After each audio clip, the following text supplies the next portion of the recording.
পঞ্চগড় 1 ও 2 আসন দিয়ে শুরু হয় সংসদীয় আসনের পুনর্নির্ধারিত সীমানার বিষয়ে নির্বাচন কমিশনের দাবি ও আপত্তির উপর শেষ দিনের শুনানি।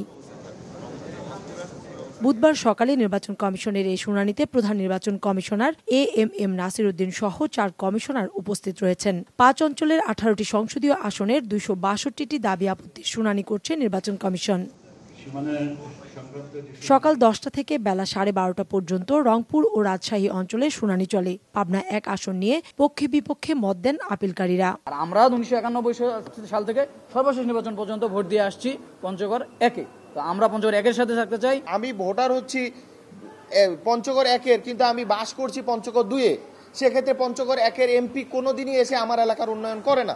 আমাদের ভৌগোলিক সমস্যা, অর্থনৈতিক সমস্যা, উন্নয়ন সমস্যা এবং প্রশাসনিক, শিক্ষা, স্বাস্থ্য সবগুলো সমস্যার মধ্যে আমরা আছি।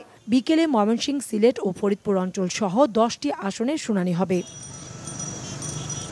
এদিকে ত্রয়োদশ জাতীয় সংসদ নির্বাচনের রোডম্যাপের খসড়া অনুমোদন দিয়েছে নির্বাচন কমিশন। বৃহস্পতিবার আসন্ন নির্বাচনের রোডম্যাপ প্রকাশ করা হতে পারে বলে জানিয়েছে ইসি।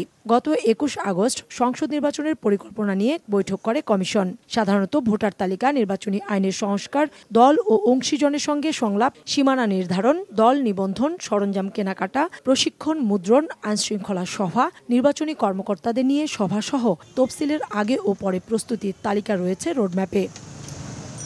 কাউসার চৌধুরী কুমু, সময় সংবাদ, ঢাকা।